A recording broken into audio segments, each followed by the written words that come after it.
የተከበራችሁና የተወደዳችሁ የእግዚአብሔር ልጆች እንደምን አላችሁ? እንደምን ቆያችሁ? እግዚአብሔርን ስለዚህ ጊዜና ስለዚህ ሰዓት እጅግ አድርገን እናመሰግነዋለን። ስሙ ለዘላለም የተባረከ ይሁን።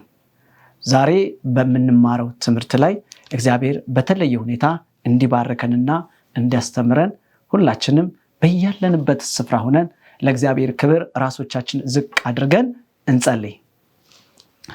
ክብር የሚገባ ስግደት የሚገባ የዘላለም አባት የነገስታት ንጉስ የቅዱሳን ቅዱስ ጌታ እግዚአብሔር ሆይ በእውነት ስለዚህ ጊዜና ስለዚህ ሰዓት እጅግ አድርገን እናመሰግናለን።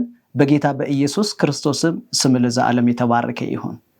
ዛሬም የሰማይ አምላክ እግዚአብሔር ካንተ ልንማር አንተ የምትለንን ልንሰማ ያንተን በረከት ልንቀበል ያንተን ግጻጼ ልንቀበል ሁላችንም በያለንበት ስፍራ ሆነን ይሄው ወዳንተ ፊታችን እናዞራለን። አንተም እግዚአብሔር ሆይ ቃልህን ትገልጥልን ዘንድ በጎ ፈቃድ ይሁን። ስለምታስተምረን ተባረክ። በእውነት ሁላችንንም ተገናኘን።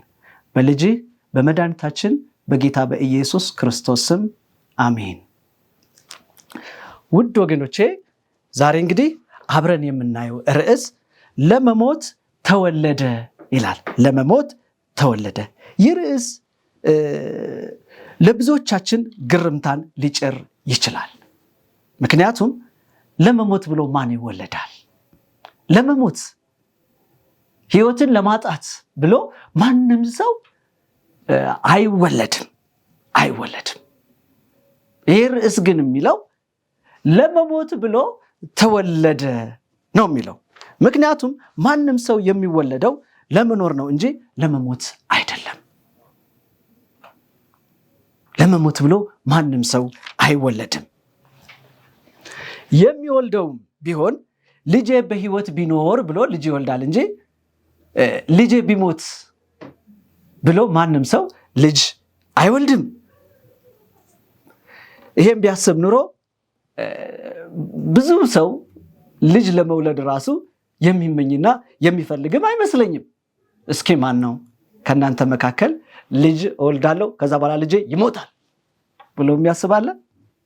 ማንም አያስብም። ማንም ሰው ይሄን አያስብም። በጭራሽ እንደውም ይሄን ሐሳብ ማሰብ አይፈልግም። ልጄ ቢሞት ብሎ ልጄ ብትሞት ብሎ ልጅን ለመውለድ አቅዶ አስቦ ልጅን የሚወልድ ማንም ሰው የለም። ማሰቡ ራሱ ይከብዳል። ወደዛ መዞሩን ራሱ አይፈልገው። ቢሞት ወደሚለው ሐሳብ መምጣትን አይፈልገውም። ሌላው ቀርቶ በጣም የሚገርማችሁ የሚወለደው ህፃን ራሱ በጣም ይገርማቸዋል። ህፃን ገና እንደተወለደ ሞትን ይፈራል። እንደተወለደ ወዲያው ያለቅሳል። ለምንድን ነው ህፃን እንደተወለደ የሚያለቅሰው? ሞትን ሽሽት እኮ ነው። ጡት አጥቡኝ እኮ ነው። አድኑኝ እኮ ነው። ሸሽጉኝ ነው። ሙቀት ስጡኝ ብሎ ነው። አንድ ልጅ ማንኛውም ህፃን እንደተወለደ ያለቅሳል። ከዛም ጡት ሲሰጠው የሚያስፈልገው ነገር ሲደረግለት ያን ህፃን ልጅ ዝም ይላል። ምክንያቱም ከሞት እያመለጠ ነው። ካልተመቸው ግን ኦኦ ይላል፣ ያለቅሳል። ከዛም ቤተሰብ ይላልኝ እንዲህ አርጉለት ይላል። ህፃናትም ገና የተወለዱ ጨቅላዎችም እንኳን ሞትን አይፈልጉትም። ገና የተወለዱት የመኖር ጉጉታቸው በጣም ከፍ ያለ ነው። ይሄ ብቻ አይደለም። የሚገርማቸው የወራት ህፃናቶች ወይም የቀናት ህፃናቶች ገና እንደተወለዱ የሆነ ነገር ኮሽ ካለ ይበረግጋሉ፣ ይደነግጣሉ። ለምንድን ነው ኮሽታ የሚያስደነግጣቸው? ሞትን ሽሽት ነው። ገና የተወለዱ ህፃናቶች ሞትን አይፈልጉትም። በአጠቃላይ የሰው ልጆች በተፈጥሯቸው መኖርን ይፈልጋሉ። ሞትን ማናቸውም የተወለዱ ሰዎች አይፈልጉትም። ይሄ ብቻ አይደለም። ሰዎች እንደው ሳይወልዱ እንኳን ቢቀሩ ያዝናሉ። አልወለዱም እኮ ልጅን አልወለዱም። ነገር ግን ልጅ በወልድ ብለው በጣም ያስባሉ። ልጅ በወልድ ብለው በጣም ይመኛሉ። ለልጅ ያላቸው ጉጉት በጣም ከፍተኛ ነው። ልጅ በወልድ ይላሉ። በአንደኛ ሳሙኤል 1:5 ላይ ያለውን ታሪክ ስንመለከት የሐናን ታሪክ እናገኛለን። አንደኛ ሳሙኤል ምዕራፍ 1:5 ላይ ስናይ ሐናም የመውለድ ጉጉት ነበራት። ነገር ግን እግዚአብሔር ለክብሩ እግዚአብሔር ለስራው ሲል ማህፀኗን ዘግቶ ነበር። ከዚህ የተነሳ ሐና በጣም ታዝን ነበር፣ ትተክዝ ነበር። ለምን ልጅ አልወልድም? ለምን ማህፀን የተዘጋ እያለች ሁሌ ታለቅስ ነበረ። ጣውንቷም ደግሞ ታስጨንቃት ነበረ። ምክንያቱም ጣውንቷ ልጅ አላት፣ እሷ ግን ልጅ የላትም። ጌታ ሆይ አስበኝ እያለች ጠዋት ማታ በእግዚአብሔር ፊት እየተደፋች ታለቅስና ትጸልይ ነበር። መቀመጫዋ ሞያ የምትውልበት ስፍራ ሁሉ ቤተ መቅደስ ነበረ። ወደዛ ስፍራ እየሄደች ታነባ ነበረ። ምን ፈልጋ? ልጅ መውለድ ፈልጋ፣ ልጅ ማግኘት ፈልጋ። ጌታ ሆይ ልጅ ስጠኝ እያለች በእግዚአብሔር ፊት ታለቅስ ነበር። ልጅ ስጠኝ እያለች። አሁን ሰዎች ልጅ መውለድ ይፈልጋሉ። በምጸልይበት ሰዓት ካህናቶች ሳይቀሩ ይተቿት ነበረ። ይቺ ሰው ሰክራለች እንደ እያሏት፣ ምን ሆና ነው እያሉ ያጨናንቋት ነበር። በዚህ ሁሉ ግን እሷ እኔ ልቧ የተሰበረብኝ ሰው ነኝ እያለች ጸሎቷን ትቀጥል ነበር። በእግዚአብሔር ፊት ሁሌ ትተጋ ነበረ። ስዕለትም ተሳለች። ልጅን ለመውለድ ካላት ጉጉት የተነሳ ስዕለትም ተሳለች። ጌታ ሆይ አለች፣ አምላኬ ሆይ አንተ እግዚአብሔር፣ አንተ የሰማይ አባት ለእኔ ለባሪያ ልጅ ብትሰጠኝ እኔ የሰጠኸኝን ልጅ ለአንተ ዘመኑ ሁሉ እንዲያገለግል እሰጥሃለሁ። እግዚአብሔር ተመሰገነ ይሁን። ዛሬ ማን ነው በስቃይ በድካም ያገኘውን ነገር ለሌላ የሚያበረክት ለአምላኩ የሚሰጥ ለፈጣሪው የሚሰጥ ማን ነው? ካላት የመውለድ ጉጉት የተነሳ ይህን በጭንቅ የተወለደውን ልጅ ለአምላኳ ለመስጠት በእግዚአብሔር ፊት ስለተሳለች። እግዚአብሔር መልካም አይደል? እግዚአብሔር ጸሎትን የሚሰማ አባት አይደል? የዚችን ምስኪን ጸሎት በጊዜውና በሰዓቱ እግዚአብሔር ሰማ። እግዚአብሔር ከፍ ይበል። እግዚአብሔር ሰማ። የሚገርማችሁ ልጅን የመውለድ ጉጉት እንዴት አስገራሚ እንደሆነ እዚህ ጋር እናስተውላለን። ምንድነው ሐና ምንድነው እያለች ያለችው? ልጅ ስጠኝ። ሌሎቹ ልጅ ወልደው እኔ ግን ልጅ አልወለድኩም። ልጅ ስጠኝ ነው አይደል የምትለው? ልጅ ስጠኝ ነው እያለች የነበረችው። ለቅሷ የዘመናት ጥያቄዋ ልጅ ስጠኝ ነው። ይሄን ልጅ እኮ የለመነችው እሷን እንዲያገለግላት አይደለም። የመውለድ ሚስጥሩ ነው አሁን እያወራን ያለን። የመውለድ ጉጉት ምን ያክል በጣም ሰዎችን ያጓጓቸዋል የሚለውን ነው እያወራን ያለ ነው። ይገርማል። ምክንያቱም ይሄን ያክል ጓጉታ እኔን ይጡረኝ አላለችም። ከኔ ጋር አብሮ ይኑር አላለችም። እኔን ያገልግለኝ አላለችም። ለኔ ይሄን ያድርግልኝ ይሄን ይስራልኝ አላለችም። እንደው ልጁ ተወልዶ ስሙ ብቻ ይበቃኛል አለች። ስሙ ይበቃኛል፣ አንተን በእድሜ ዘመኑ ሁሉ ያገልግልህ። ልጅ መውለድ እንዲህ ያጓጓል ወገኖች። ልጅን ማግኘት ይህን ያክል ያጓጓል።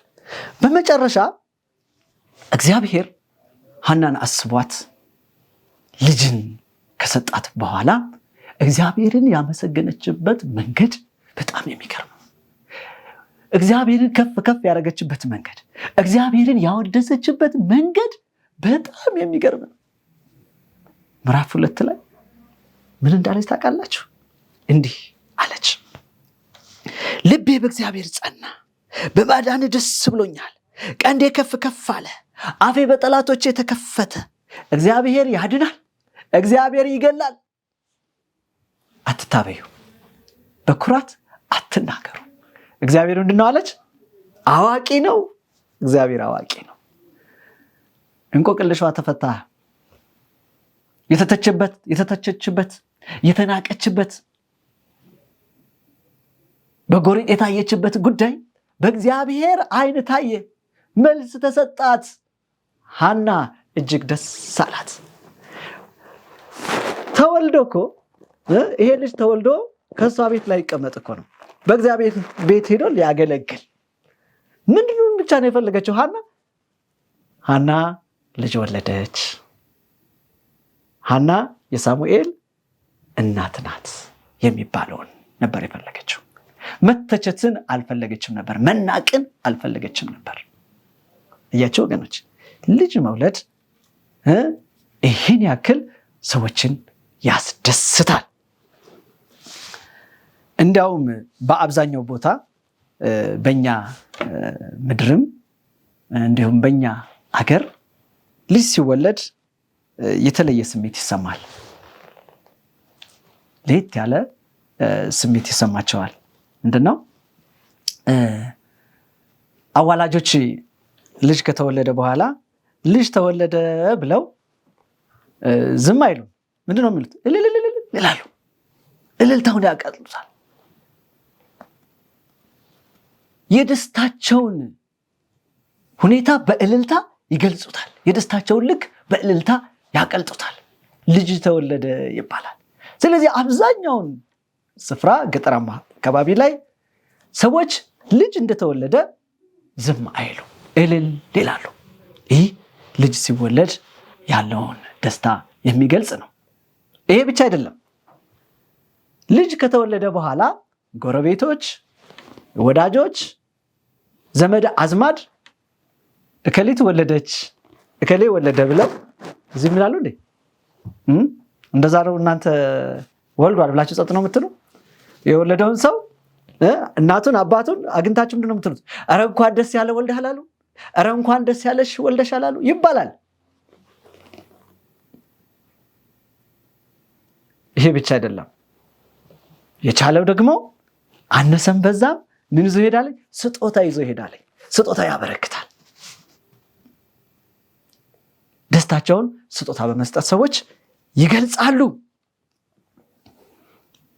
ለልጅ መወለድ ሰዎች ከፍተኛ የሆነ ደስታና ስሜት አላቸው። ታዲያ እንደዚህ የተወለደ በጉጉት የተወለደ ልጅ፣ እንደዚህ በናፍቆት የተወለደ ልጅ ቢሞት ወይም ሲሞት የሰዎች ሐዘን፣ የሰዎች ስሜት ምን ይመስላል? ቢሞት ይህ የተወለደ ሰው ቢሞት፣ ይህ የተወለደ ሕፃን ቢሞት፣ ሕፃን የሚለውን ተውትና እንደው ጎርምሰው ትልቁ ነው እድሜውም ከፍ ብሎ ልጅ ቢሞት ሐዘኑ ጥልቅ ነው። መቼም ሐዘን ያልደረሰበት ሰው የሞትን አስከፊነት ያልቀመሰ ሰው አለ ብዬ አላስብም። ሞት መራራ ነው። የልጅ ሞት ከባድ ነው። በተለይ ሰዎች አቶ ከሌ ሞተ፣ የእንትና ልጅ ሞተ ሲባል እናትና አባት ካሉ፣ የወለዱት ሰዎች ካሉ ምንድን ነው የሚባለው? ወይ ወላድ፣ ወይ እናት፣ ወይ አባት፣ አረ እንዴት ሊችሉት ነው? ገና ወጣት እኮ ናት የሞተችው፣ ገና ልጅ እኮ ነው የሞተው ይባላል አይደል እንዴ? ለመሞት ተወለደ። አዎ ማንም ሰው የወለደው ልጅ ሲሞት ልቡ ይሰበራል፣ ልቡ ያዝናል። የእምነት አባት የተባለውን ያዕቆብን እንድናነሳ ፈልጋለሁ። ያዕቆብ የእምነት አባት ነው፣ የእምነት አርበኛ ነው። ከጥንት የእምነት አባቶቻችን ውስጥ ከመጀመሪያዎቹ ውስጥ ለብዙዎቻችን ምሳሌ ከሆኑት አባቶች ውስጥ አንዱ ያዕቆብ ነው። የነ አብርሃም፣ የነ ይስሐቅ፣ የነ ያዕቆብ አምላክ ተብሎ ነው የሚጠራው ያዕቆብ። በዘፍጥረት 37 ከ34 ላይ ያለውን ታሪክ ስንመለከት ያዕቆብ 12 ልጆች አሉት። 12 ልጆችን ወልዷል። ብዙ ነው አይደል? 12 ልጅ። በአሁን ዘመን መቼም 12 ልጅ የሚወልድ ሰው አለ ብዬ አላስብም። በዛን ሰዓት ግን 12 ልጆችን ወለደ። ብዙ ነው ቁጥሩ።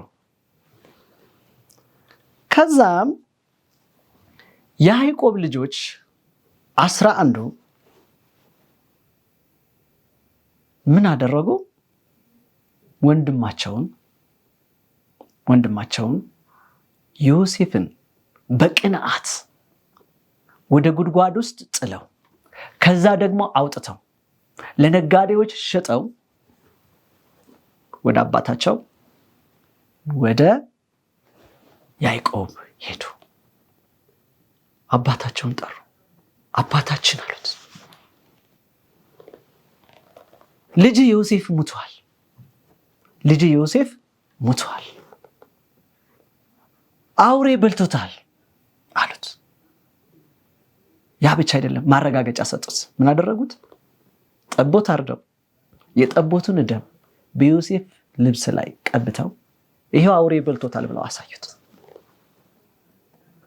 ያዕቆብ በጣም በጣም በጣም በጣም አዘነ።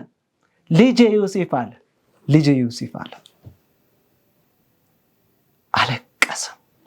አለቀሰ። በዛን ሰዓት ያዕቆብ ልብሱን ቀደደ፣ በወገቡ ማቅ ታጥቆ ለልጁ ብዙ ቀን አለቀሰ ይላል። ብዙ ቀን አለቀሰ። አይገርምም?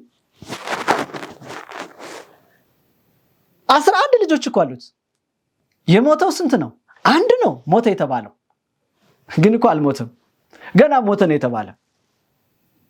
11 እያለ አንዱ ሞቷል ስለተባለ ያዕቆብ ለብዙ ቀን አዘነ።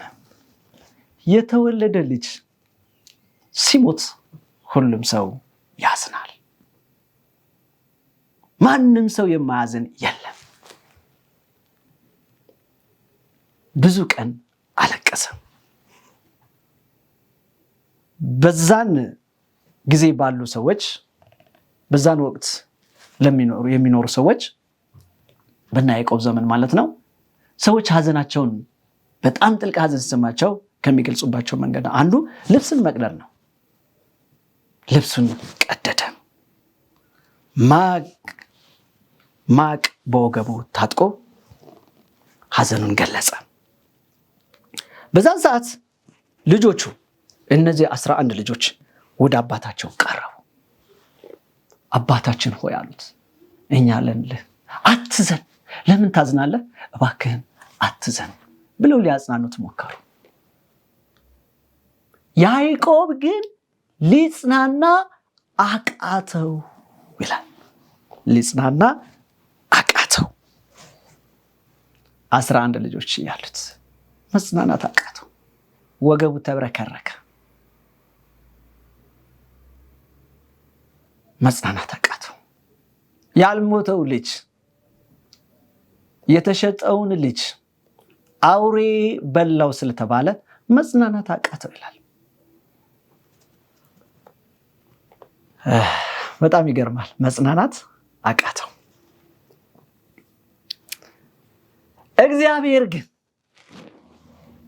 እግዚአብሔር ግን ለመሞት የተወለደው፣ እግዚአብሔር ግን አንድያ ልጁን የሚወደውን እኛን ያድነን ዘንድ ለመሞት እንዲወለድ ልጁን ፈቀደልን። እግዚአብሔር አብ አንድ ልጅ ነው ያለው። ነገር ግን የወደቀውን ሰብአዊ ዘር ለማዳን በሞት ጣር ውስጥ ያለውን ሰብአዊ ዘር ለመፈወስ ኃጢአትን ለማስወገድ እኛን ለመታደግ አንድያ ልጁን ለመሞት እንዲወለድ ፈቀደ። ይሄ እንዴት ልብ የሚነካ ነው! መራን ነው አይደል? አንድ ልጅ ያላት እናት በዚህ በምድራችን አንድ ልጅ ብቻ ያላት እናት ያን ልጇን በሆነ ነገር ቢሞት የማያዝን ሰው አለ? አንድ አባት አለኝ ብሎ የሚመለከተው እንደ አይኑ ብሌን የሚያየው ልጅ ድንገት ቢሞትበት ልቡ የማይደማ ሰው አለ? የለም። አጽናኙ መንፈስ ቅዱስ በኃይል መጥቶ ካላበረታ በስተቀር ትጥቁን ካላስታጠቀው በስተቀር እምነቱን ወደ አምላኩ ወደ ፈጣሪው ወደ እግዚአብሔር የዘላለምን ሕይወት ወደሚሰጠው ወደ እግዚአብሔር ካላደረገ በቀር ማንም ሰው ሊጽናና አይችልም። ከባድ ነው። ያውም አንድ ልጅ ያዕቆብን አየህ እንዴ? ከ12ቱ አንዱ ስለሞተ መጽናናት አቃተው። 11ዱ ከበው አይዞህ አባታችን እያሉት መጽናናት አቃተው። እግዚአብሔር አብ ግን ልጁን ወደ ምድር እንዲወርድ እንዲወለድ ፈቀደ። ከዛም አልፎ ደግሞ እንዲሆን ለኛ እንዲሞት ወደደ። እንዴት ያለ ፍቅር ነው! ለምንድን ነው ይሄን ያደረገው? ዮሐንስ 3:16 በእርሱ የሚያምን ሁሉ የዘላለም ሕይወት እንዲኖረው እንጂ እንዳይጠፋ እግዚአብሔር አንድያ ልጁን እስኪሰጥ ድረስ ዓለምን እንዲሁ ወዷልና።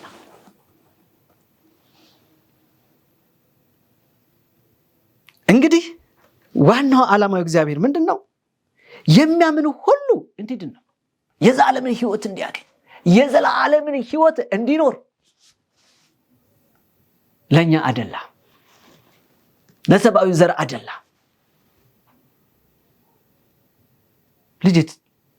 ልጄ ወደ ምድር ይውረድ፣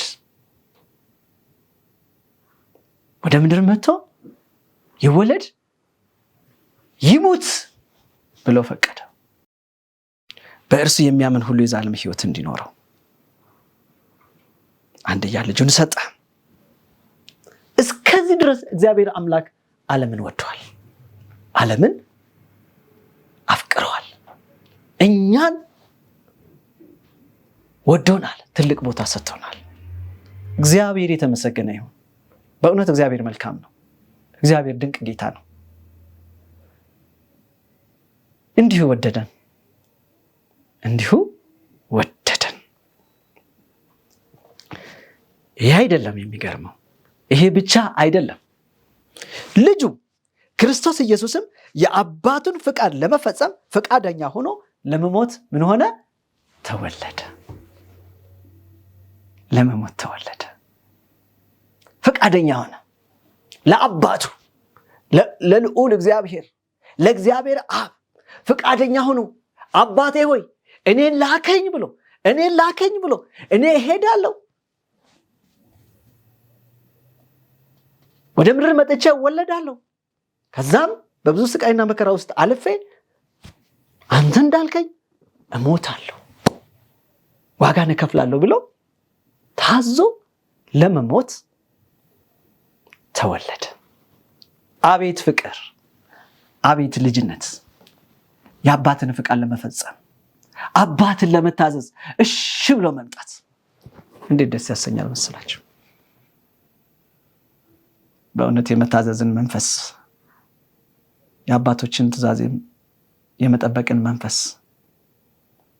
የአባታችን የእግዚአብሔርን ትእዛዝ እሺ ብሎ የመታዘዝን መንፈስ ለእኔና ለእናንተ ለሁላችን እግዚአብሔር ይስጠን። ፈቃደኛ ሆኖ ለመሞት ተወለደ። ለማን ነው የተወለደው? ለኛ፣ ላንተ፣ ላንቺ፣ ለኔ። ፈቃደኛ ሆኖ ለመሞት ተወለደ። ማቴዎስ 20:28 እንዲህ ይላል፣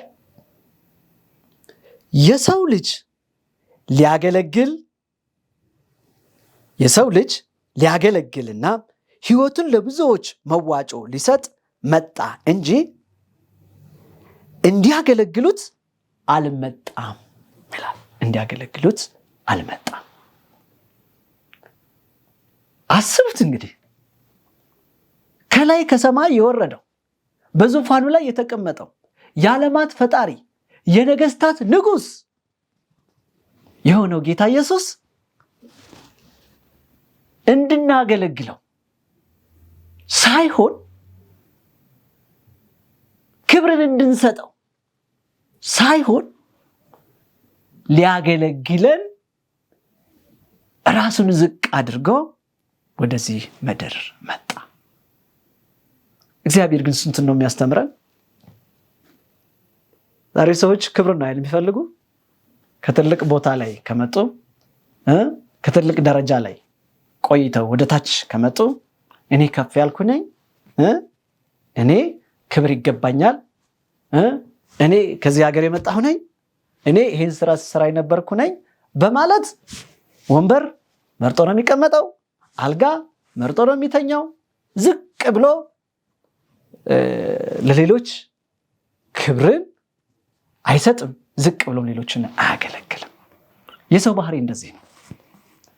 እግዚአብሔር ግን ልጁ ኢየሱስ ክርስቶስ ግን ለኛ ምርጥ ተምሳሌታችን ነው። ከከፍታ መጥቶ እኛን አገለገለን፣ ሊያገለግለን ወረደ። አቤት እንዴት ያለ ግሩም ድንቅ ፍቅር ነው። ዝቅ ማለት ደግሞ እንዴት ደስ ያለ መሰላችሁ። ብዙ ጊዜ ከፍ ማለት እንወዳለን። ከፍ ማለት የሆነ ደስ የሚል ነገር ይመስላል፣ ግን ውሸት ነው። በልምድም እስኪ እዩት፣ ሞክሩት። ብዙ ጊዜ ዝቅ ስንል ነው እግዚአብሔር ክብርን የሚሰጠን። ራሳችን ዝቅ ስናደርግ ነው ሞገስ የሚመጣው። ራሳችን ከፍ ለማድረግ በሞከርን ቁጥር ውድቀት ነው። ሰይጣንም እኮ ራሱ ከፍ ለማድረግ ሲሞክር ነው፣ እንዲያገለግሉት ሲፈልግ ነው የተዋረደው፣ የወረደው፣ የወደቀው። ስለዚህ ራሳችንን ዝቅ ማድረግን እግዚአብሔር አምላክ ለመሞት ተወልዶ ለእና ለእናንተ ምሳሌ ሆኖ አሳየ። ራስን ማዋረድ፣ ሌሎችን ማገልገል በረከት ነው፣ ደስታን ይሰጣል። ክብር ለስሙ ይሁን። እግዚአብሔር የተመሰገነ ይሁን። እኛን ልጆችን ከዚህ ግቡ የማንባለውን ኃጢአተኞችን ዝቅ ብሎ ሊያገለግል መጣ። ለምን ራሱን ዝቅ አድርጎ የመጣው? ለምን? ለመሞት ተወለደ። አንድ በእርሱ አምነን እኛ ልጆቹ እንድንድን ነው። እንድንድን በእርሱ አምነን። በእርሱ ያላመነ ሰው አይድንም። ምንም አይነት የመዳኛ መንገድ የለም። ምንም አይነት ህይወታችን ሊታደግልን የዘላለምን ህይወት ሊሰጠን የሚችል ምንም ነገር የለም። ልንድን የምንችለው በእርሱ በአምላካችን በመድኃኒታችን በጌታ በኢየሱስ ክርስቶስ ስናምን ብቻ ነው። ለዚህ ነው በእርሱ አምነን እንድንድን እግዚአብሔር ፈቅዶ ለመሞት ተወለደ። 2 የዘላለምን ህይወት እንድንኖር። የዚህ ምድር ኑሮ አልሰለቻችሁም? የዚህ ምድር ድንኳን ኑሮ አልሰለቻችሁም? ታይቶ የሚጠፋው ጨለማ የከበበው ምድር፣ ጦርነት የሚሰማበት ምድር፣ የኑሮ ውድነት በኃይል የሚስተጋባበት ምድር፣ ጭካኔ የበዛበት ምድር አልሰለቻችሁም? ይሰለቻል። ምንም በዚህ ምድር ደስ የሚያሳይ ነገር የለም። የዘላለምን ህይወት እንድንኖር እግዚአብሔር ወደደ። እንዴት ያለ ታላቅ አምላክ ነው! እንዴት ያለ ግሩም ጌታ ነው! በሉቃስ 2:11 ላይ እንዲህ ይላል፣ ኢየሱስ ሲወለድ መላእክት እንዲህ አሉ፣ ዛሬ በዳዊት ከተማ መድኃኒት እርሱም ክርስቶስ ጌታ የሆነ ተወልዶላችኋል። የዓለም መድኃኒት የሆነ ዓለም ሁሉ በሽተኛ ነው። ዓለም ሁሉ ህመምተኛ ነው። በኃጢአት ያልተበላሸ በኃጢአት ውስጥ ያልገባ ዓለም የለም። ይህንን በኃጢአት የወደቀውን ህይወት የዘላለም ህይወት ያገኝ ዘንድ የዘላለምን ሞት እንዳይሞት ክርስቶስ ኢየሱስ ምን አደረገ? መድኃኒታችን ሆነ። በእርሱ አምነን እንድንድን በእርሱን እንድንከተል ለመሞት ተወለደ። እግዚአብሔር የተመሰገነ ይሁን። ይህ ደግሞ የእግዚአብሔር የመጀመሪያ እቅዱ ነበር። ሰው እንደሚወድቅ ሰው በኃጢአት ውስጥ እንደሚሆን እግዚአብሔር ስላወቀ አስቀድሞ ይህን እቅድ እግዚአብሔር ለኛ አዘጋጀ። ራእይ ዮሐንስ 13:8 ላይ እንዲህ ይላል፣ ከዓለም ፍጥረት ጀምሮ የታረደው በግ ይላል። የታረደው በግ ቀድሞ ለኛ ተዘጋጀልን። ለኛ ብሎ ተወልዶ ለመሞት ተወልዶ እኛን ሊያድነን። እንዲሁም ኢሳይያስ 53:6 ላይ እኛ ሁላችን እንደ በጎች ተቅበዝብዘን ጠፋን፣ ከኛ እያንዳንዱ ወደ ገዛ መንገዱ አዘነበለ፣ እግዚአብሔርም የሁላችንም በደል በእርሱ ላይ አኖረ። ተቅበዝብዘን እያለን ጠፍተን እያለን ወደ ሞት እየሄድን እያለ እግዚአብሔር አምላክ ግን ቀድሞ እቅድ በማውጣት መድኃኒት በመሆን መድኃኒታችን እንዲወለድ በማድረግ በሱ አምነን እንድንድን ይህን መንገድ እግዚአብሔር ዘረጋለን። ቁጥር 5 ላይ ልጁ ኢየሱስ ስለመታለፋችን ቆሰለ፣ ደቀቀ፣ በእርሱ ቁስል እኛ ተፈወስን። ቁጥር 7 ላይ ከዚሁ ምዕራፍ ማለት ነው ደግሞ ይላል ተጨነቀ፣ ተሰቃየ፣ አፉንም አልከፈተም፣ በጭንቅና በፍርድ ስለ ሕዝቡ ተወልዶ ነፍሱን ስለ እኛ መስዋዕት አደረገ። ስለ ፍቅር ሲል ለመሞት ተወለደ። የብዙዎቻችንን ኃጢአት እርሱ ተሸከመልን። አቤት ኃጢአታችን! በአመፃችን በክፋታችን እግዚአብሔርን እጅግ ያሳዘን ሰዎች ነን።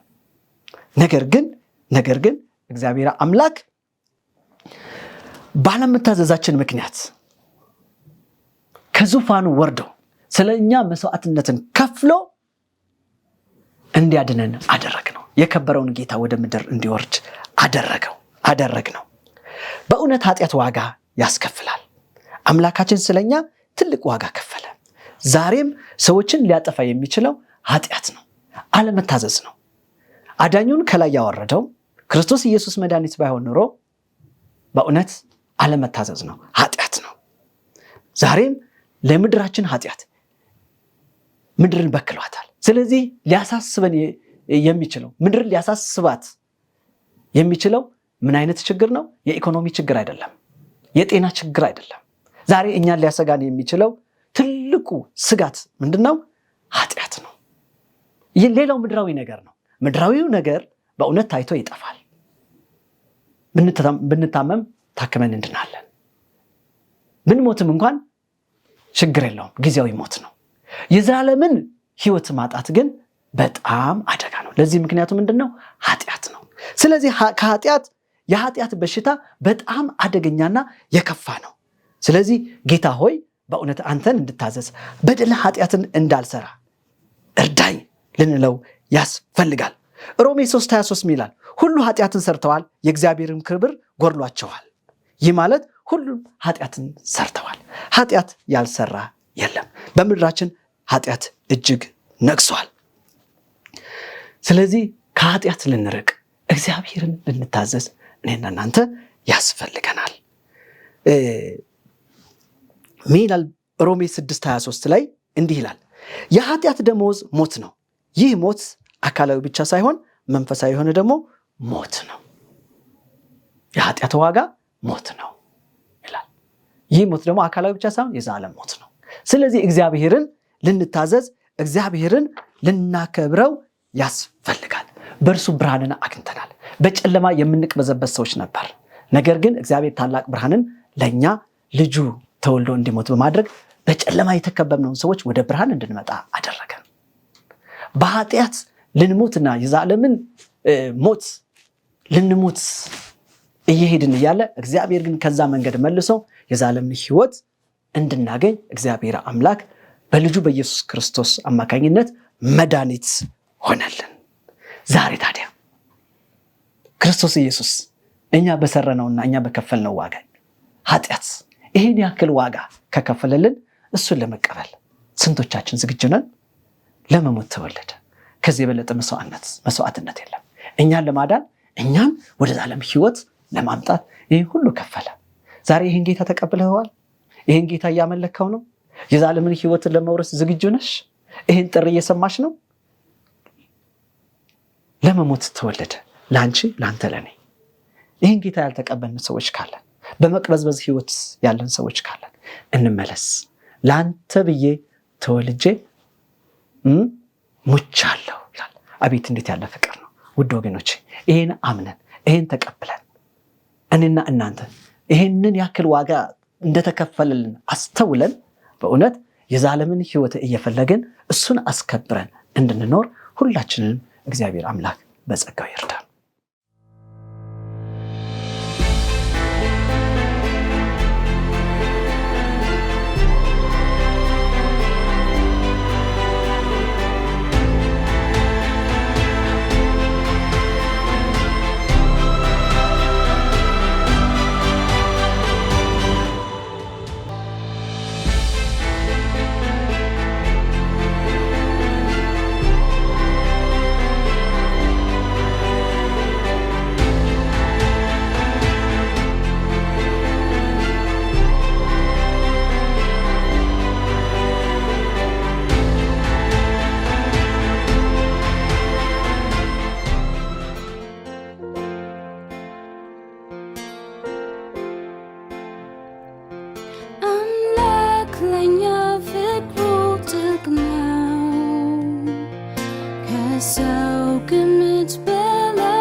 ሕማማችን አስወገደ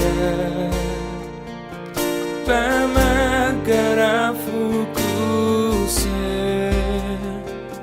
ራሱን ዝቅ በማድረግ ወዶ ልጆቹን መረገጥ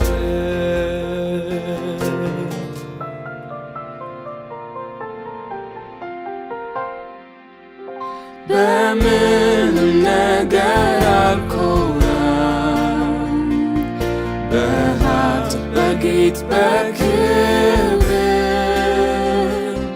በኢየሱስ ግን እመካለሁ፣ በሞቱም በትንሣኤው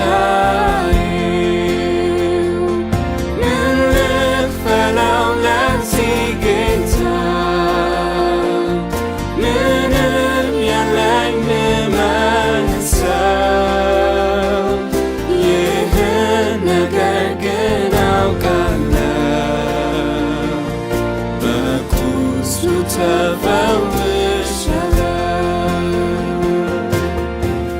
ተሰዋ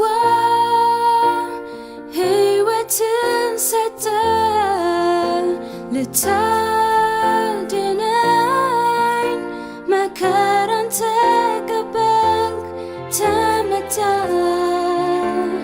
ተሰዋህልን፣ ራስን ሰጠ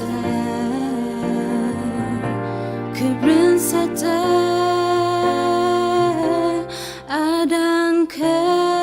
አዳንከኝ በደምህ ዋጀኸኝ አዳንከኝ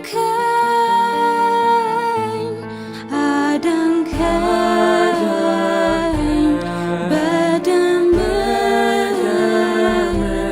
ዋጀኸኝ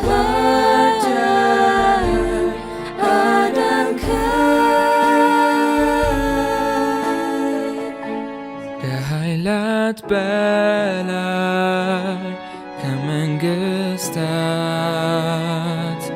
ከጠፈር በላይ ከፍጥረታት ከጥበብ በላይ ከአእምሮ የላቀ የነበር ከዓለም ሳይፈጠር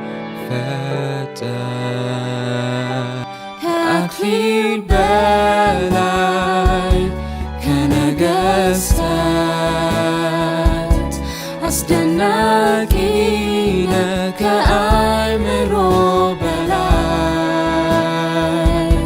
ትበልጣለህ በምድር ካለው ሀብት እንዳንተ የሚመስል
በቁስሉ ተፈውሻለሁ።